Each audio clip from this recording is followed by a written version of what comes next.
Thank you, Ms. Walker, for that warm introduction. And I wanted to thank you and your staff and all of those that have been involved in organizing this program today. I am honored to be here. So I bring you greetings from tiny Delaware. Um, and I would like to just start off by acknowledging all of those who are on our chat here or on our Zoom. I want to acknowledge my district superintendent, Dr. Kevin Dickerson, for being on here tonight. That means a lot. And I see a familiar face, my friend, Mr. McGill, and all guests that took some time out to hear this talk. So we can go ahead and get started with our first slide there.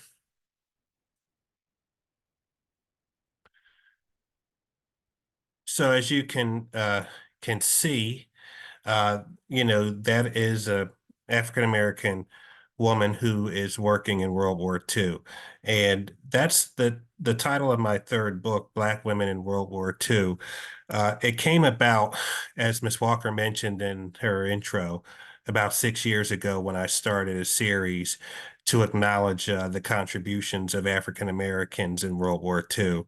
And I had a couple of motivations for that. Being an educator, I'm already in the position to educate and to teach on World War II. So I guess about 8 years ago, I was teaching a lesson on Pearl Harbor. And we were watching a documentary. I was showing that to a 10th grade class. We were doing a unit on World War II. And we were watching a documentary, and they had a 5-minute clip about a young African American mess attendant who was on one of the ships that was attacked at Pearl Harbor. So a light bulb kind of went out in my head in terms of, how come this guy is not as well known as he should be? And his name was Doris Dory Miller. And I decided that I was going to write about him. And that started the journey to me progressing to this point today, in terms of getting to the contributions of African American women. Secondly, I was inspired by my grandfathers who both had a big influence on my life. One of them was a Marine in World War II. He was one of the first African Americans to enlist from the city of Philadelphia to the Marine Corps, which was segregated at the time. He was not a man who talked a lot about his It service. is. Um, he did talk to me about it Oh, quite a bit from my endless questions that he which is patiently fine. answered. But he was a big influence on my life. And my other grandfather was a Korean War veteran, and he was also a big influence. His unit was missing in action for a number of months in enemy territory in North Korea. Needless to say, he came back safely and, had a family and was contributed mightily to his community and to my life as well. So those things played a big part in me writing about unsung heroes, African American heroes of World War II. All right, so we can go on to our next slide here. So if we can just go back to the previous one where it says hidden Black Rosies, the hidden gems of World War II. So all of us probably have seen the movie Hidden Figures about the African American women who were involved in the space program of the 1960s. And I remember at the time, myself and a couple of my colleagues, we took about 2 busloads of students to see that movie. And I remember there was a female student who commented that, you know what, I think I'm going to try harder in math after seeing this movie. And these women were not previously taught about. I did not know anything about them. A lot of us didn't. And I connect that with the experience of Black women in World War II. So we can go on to the next one here. So this is kind of where I'm going to focus tonight. We're going to take a look at the background, just in terms of how did Black women get into a position to serve? We're going to look at one of the unsung heroes of that war, Charity Adams, who should be a household name, and I think she will be at some point. We're going to look at Black women nurses and their legacy and impact. So we can move on.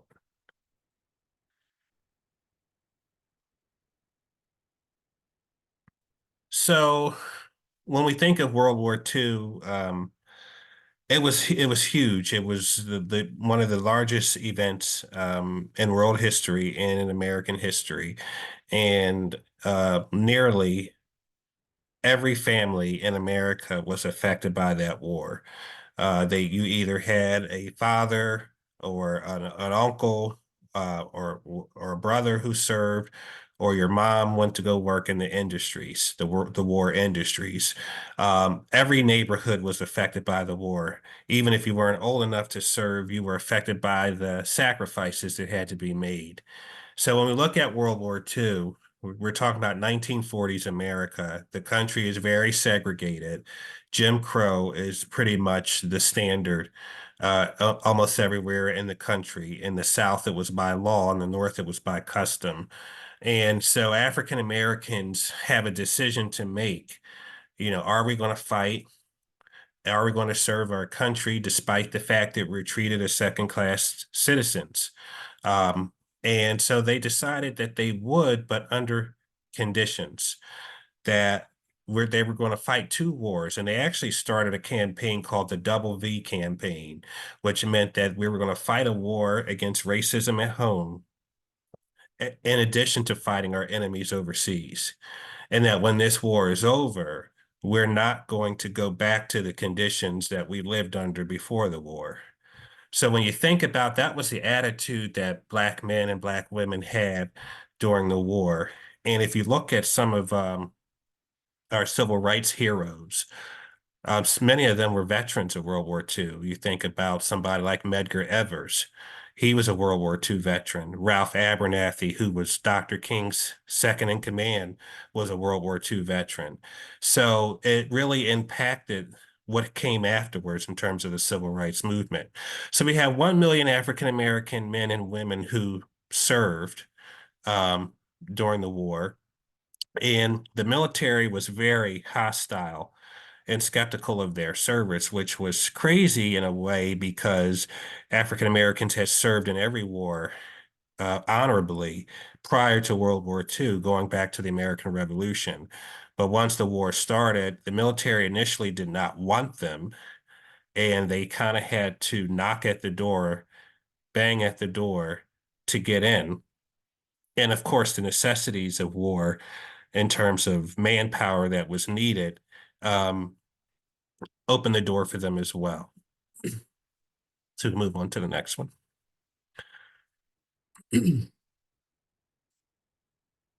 So if we focus specifically on Black women, um, their their lot in life prior to World War II was very, very limited. They were either domestic workers or worked in agricultural jobs. So, they were maids in homes, or they worked as sharecroppers, mostly in the South.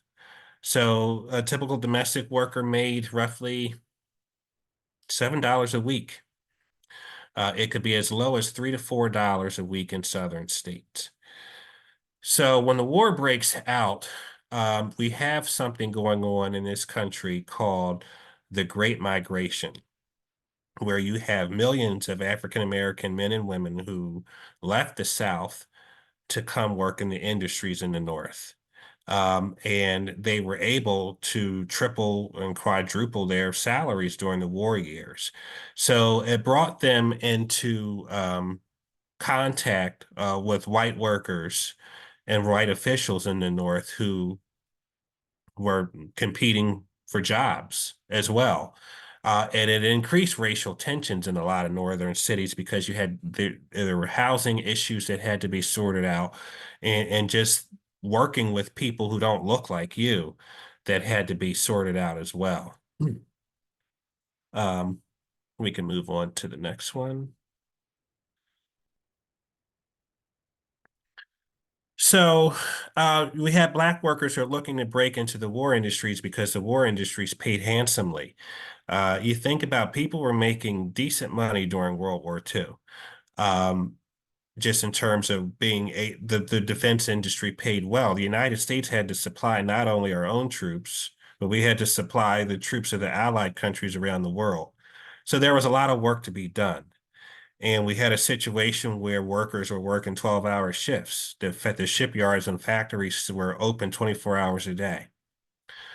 But those jobs did not accept African Americans. So there was a civil rights leader by the name of A. Philip Randolph. And we might be familiar with Mr. Randolph from the March on Washington that took place in 1963. A. Philip Randolph was one of the organizers of that march and considered one of the godfathers of the civil rights movement. But prior to that, he was a labor leader over the Brotherhood of Sleeping Car Porters. It was an African American labor union that he was the leader of. So basically, he said to President Franklin Roosevelt that, you need to allow African American workers to work in these industries, or we are going to march on Washington, D.C. So the government, the president, did not want a march like that in the middle of a war that the United States was fighting to preserve democracy and fight fascism and Nazism. It would have been a very bad contradiction to splash around the world. So President Roosevelt agreed to sign an executive order to bar discrimination in the war industry. Now, it did not, executive orders don't necessarily have a lot of enforcement power behind it. And this one did not have a ton of enforcement power, but it did open doors to allow African American workers in. So it opened the door to 1 million African American workers, 600,000 of them Black women. So that's kind of where we are with this talk here. We're going to jump into what these Black women did, how they were able to break that barrier. We can move on.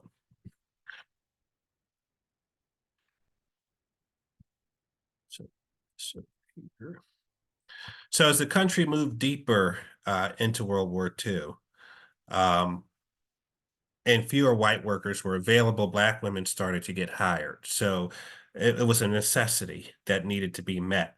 And there were obstacles they had to overcome. I mean, Black women were often assigned some of the worst shifts, and which was nobody likes the night shift, but they persisted.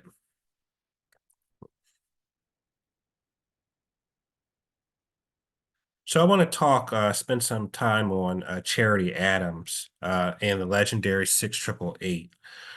So Charity Adams meant a lot to me when I did this research because she was a school teacher. She taught math and science, and women had an opportunity of all races to contribute through the WAC, the Woman Auxiliary Corps, and that was segregated. And Black women were encouraged to enlist in that, to be a part of that. So Charity Adams was one of those people. She was the highest ranking Black woman officer in World War II, commissioned in 1942. And by the end of 44, she was chosen to command the 6888 Central Postal Directory Battalion. So she has orders to go to England. So she gets there before her unit to prepare. Her unit is summoned over. They survived some German submarine attacks across the Atlantic, a rocket attack, but they landed in Birmingham, England, and they had a big job to do. There was a backlog in undelivered mail and packages to our soldiers that needed to be sorted out and distributed. And we're talking about 17 million packages and letters that had not been delivered. So the job of this battalion was to clear that up, get the mail and packages out to the soldiers. And so they were housed in these warehouses, these drafty warehouses, where they were dealing with rats that were trying to get into the care packages, and everything. So using her organizational skills, and I want to say probably her background as a math and science teacher, she organized the women into 3 8-hour shifts to get this job done. Let's move on to the next slide here. This is a picture of the 6888 in France, and Black women in uniform certainly could draw out a crowd. Um, so they came up with a tracking system, and I was just wondering, thinking of this to myself, wow, this is before computers, before cell phones. And they come up with a tracking system of around 7 million information cards with serial numbers to distinguish duplicate names. So there could be like 150,000 John Smiths. Like they had to sort things out like that and figure out what to do with duplicates. Um, but with the system that she came up with, they processed around 65,000 pieces of mail per shift, and they were able to clear a 6-month backlog in 3 months. And the thing about this unit of African American women is they're not in your average American history textbook. Um, they are not part of the curriculum in most places.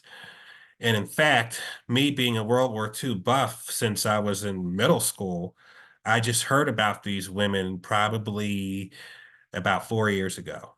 Okay. So they are starting to get their due. They were awarded the Congressional Medal of Honor, I believe in 2022. And we're going to talk a little bit later about what's more that's coming out about them. We can move on now.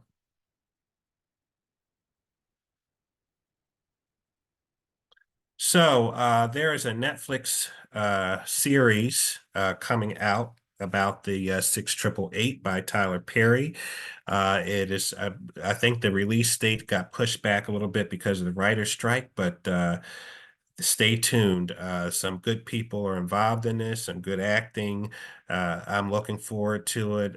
Finally, these women are getting their stories out, and there's a lot of them. There's some of them that are still with us. When I wrote the book, I interviewed a woman who she was a factory worker during World War II, and her memory was sharp, and it's in the book, but she really laid out what her experience was like in the interview that we did, and it was awesome talking about them. And there are some really good scholars out there that are keeping these stories alive. We can move on to the next slide. I want to talk about Black nurses in World War II. That's a picture there of a Black nurse serving, probably a German prisoner of war, because Black nurses were not allowed to service white American soldiers during the war. So if you can go to the next slide. So this story is kind of a bittersweet, kind of sad story, because in a time there was a huge need for nurses during World War II. You think about the amount of casualties this country endured during the war, which was small compared to the rest of the world, but it's huge compared to what we're used to. There was a need, and they were not open to accepting African American women. Um, so they were initially excluded, but they had some advocates. Mabel Stoppers and First Lady Eleanor Roosevelt advocated for a change. And when you talk about the story of Black women in World War II, Eleanor Roosevelt was a key champion of their service. In fact, Eleanor Roosevelt was a little bit ahead of her time when it came to race relations, which brought some scorn upon her and her husband. But when Black women started to leave cotton fields and they started to leave kitchens to go into the war industries, there was some talk that Eleanor Roosevelt was like behind this plot to do that, which she was not. So during the war, the Army allowed only 56 Black women to serve as nurses. And in fact, when they would have this in the book, when they would apply to be in the program, they would get a letter basically saying that you can't be in this, you can't be a nurse because you're an African American woman. It was a very straightforward, very direct letter. But because of, as the war continued and casualties went up, and because of the advocacy and the pushback, they started to allow some Black nurses, but they were restricted to segregated hospitals and aid stations in Africa, England, Burma, and Australia. And one of the most insulting things that happened to Black nurses is they were assigned to German prisoners of war, which was many of them saw that as a slap in the face, and only to Black soldiers on segregated military bases. So you think about, let's just pause right there for a second. Um, so we're fighting Nazi Germany in World War II, and they tell you you're going to be caring for the prisoners of war of Nazi Germany in the United States. Um, and not only that, you can't even use some of the facilities that these Nazi prisoners of war can use. And they even noticed, the German prisoners of war even noticed how bad Black people were treated in the United States. And they compared it to the treatment of Jews in Germany. But they noticed how they had preferential treatment over Black people in America. And they saw that with how Black nurses were treated and how Black soldiers were treated. In fact, Black soldiers wrote letters uh, protesting how they could not go and get a cup of coffee, at a facility where they were based at, but a German prisoner of war could. So this is documented in letters and letters to editors of newspapers and diaries and journals. This is a well-documented history, but that was really they felt that was kind of a slap in the face that they were limited to treating German prisoners of war. All right, we can go to the next slide. So I want to thank you for your time, and be sure to like the Facebook page, Black Women in World War II, Greatness Under Fire. And I have a website that has some additional information on there and some articles based off of my work over the last 6 years in documenting the African American experience in World War II. And if we can go to the last slide there. So this is the book that my presentation was based off of, Black Women in World War II. There's certainly more details in there about some of the things I talked about, some more stories in there and characters. There's some learning questions in there, research opportunities for students to partake in as well. So I want to thank you for listening. I think we're going to do Q&A now.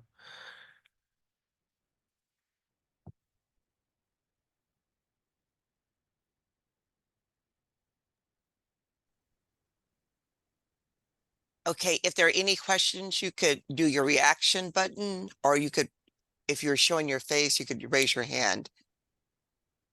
There is something put in the chat. It says that Army, a Black officer remembers at WAC that it is very straightforward. Look at what she and other women in the 6th AAA had to endure.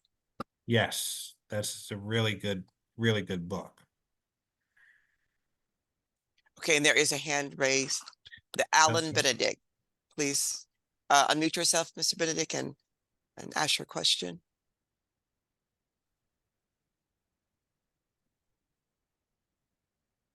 Unmute yourself.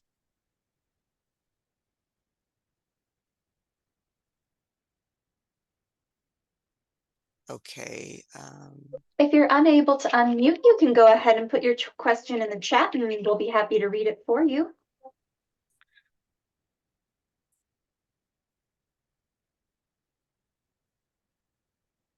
Okay, now can you hear me? Yes, yes, yes. Can you see my ugly face? That's coming. But all right, all right. Sorry about that. That's okay. It's okay. All right, Dante, thank you for your presentation. I deliberately set aside this time this afternoon to hear your presentation. I too am a World War II buff.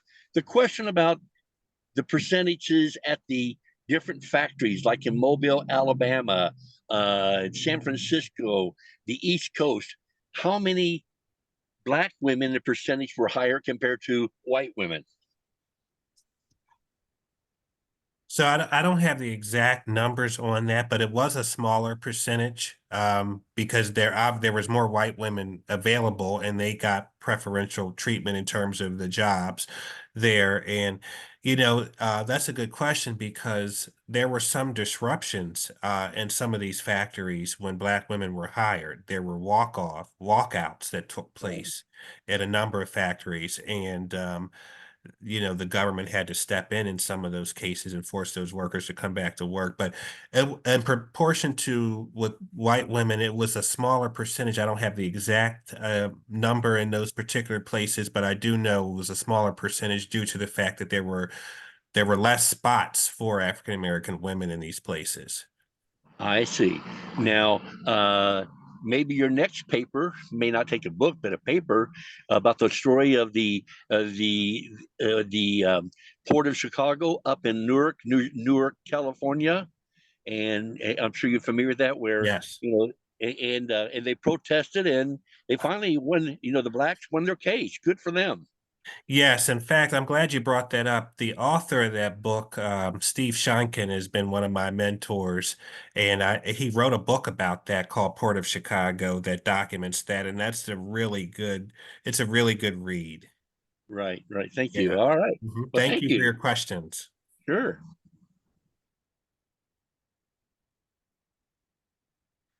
Any more questions?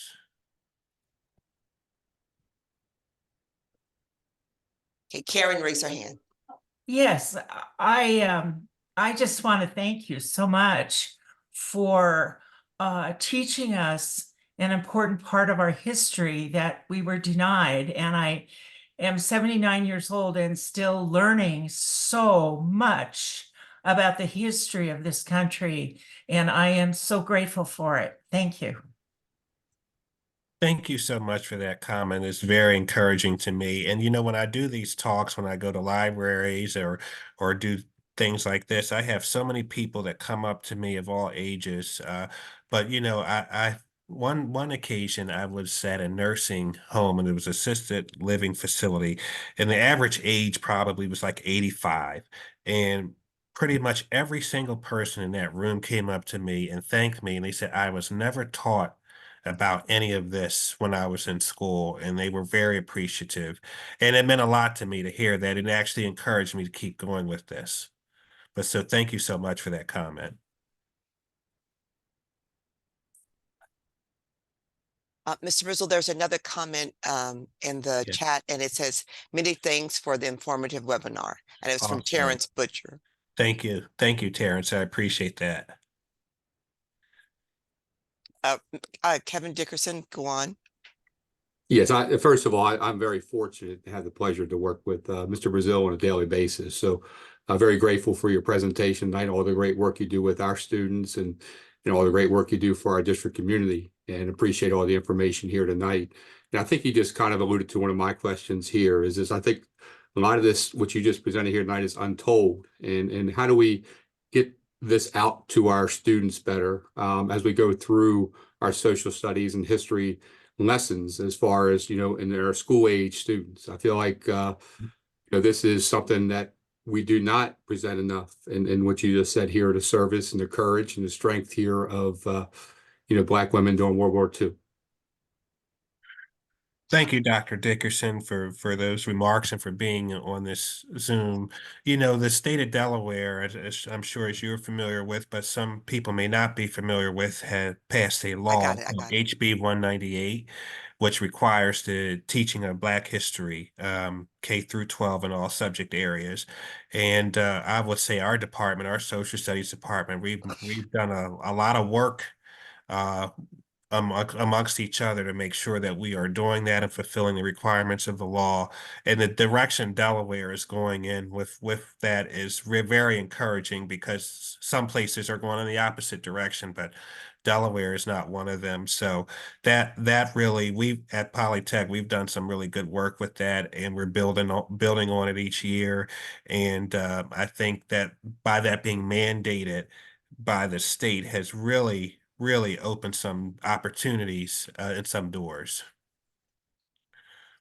Thank you, Mr. Brizill. Thank you. Mr. McGill. Hey, Dante. Hey, good to see you, man. Good seeing you again. Question for you. First of all, good presentation. Excellent Thank you. presentation. If President Roosevelt did not intervene with his executive order, would these Black women still been able to work and do what they did? Or would it have been delayed, or I don't That's know. a good question. So they were the last resort because the military and the war industry exhausted white manpower. So when white male manpower was exhausted, they went to white women. And when white women, their numbers were exhausted, they went to Black men. And when their numbers got exhausted, then Black women got the opportunity. So that's kind of the way it went during the war, even with his executive order, because there was still a lot of discrimination because of that executive order. It did make things a little bit better, but it did not totally eliminate the discrimination. We were still like 20 years away from a federal law saying you can't discriminate based off of race. But that's a great question. After the war, we had President Truman, who integrates the military with an executive order. But he was the history books don't really tell the full story about that. A. Philip Randolph and a lot of Black leaders said, we're not going to fight in another war if this systematic discrimination in the military continues, which forced Truman's hand to integrate the military. So yes, that's a good question. So it would have taken longer. I think it would have had to happen out of necessity. Okay, thanks. Thank you for that question.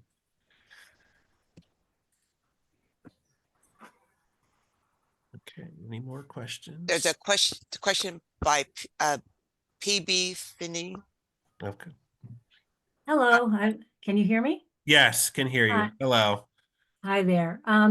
I was the person who put in the chat about the Charity Adams book, which was fabulous. You probably are aware, but other of the attendees may not be aware that the Smithsonian just did a magazine last year, probably did a great piece on Charity Adams and the other women who are still surviving from the 688.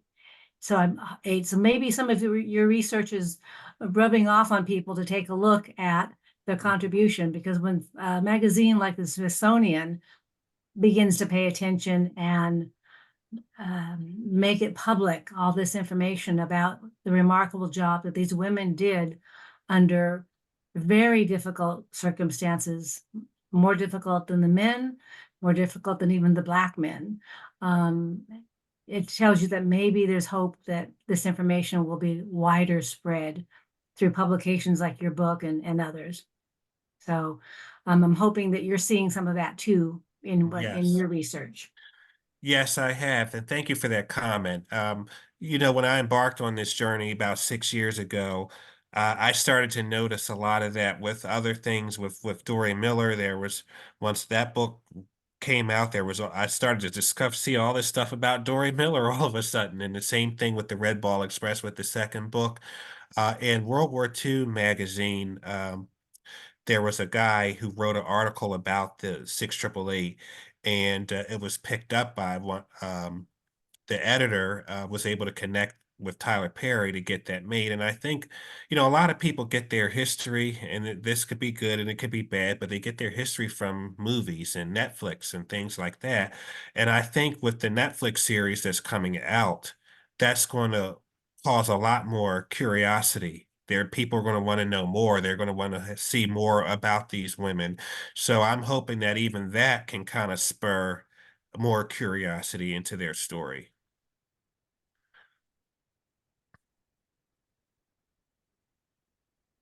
Thanks for that comment.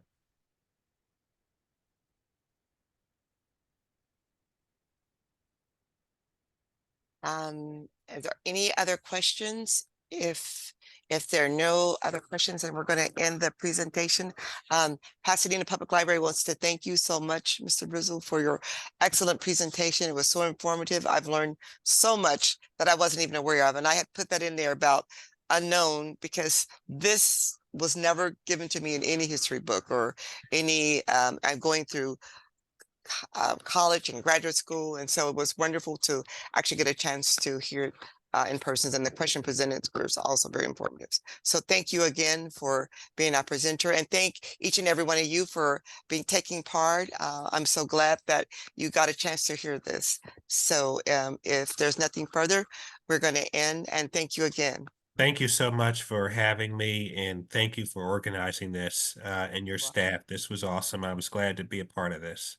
Okay, thank you. Okay. I have a quick question. Sure. Yes. I am a member of the Pasadena Village in Pasadena. We have a 1619 project discussion group, and I would love to have a speaker come and talk more about the contributions of Black women during World War II. And I'd like to have someone to be in touch with. I am blind, so putting something in chat is not going to help me, but I can email you from where I got my my link, and maybe you could put me in touch with someone who could do a presentation at Pasadena Village. We have about 180 members now, and a community distribution list of about 1,000. Wonderful. Thank you so Awesome. much. Thank Yes. you. Thank you. Okay. All So right. I'm going Thank to you end. so Bye. much. Bye, everyone. Thank you again. Bye. Thank you. you. Bye-bye. Bye.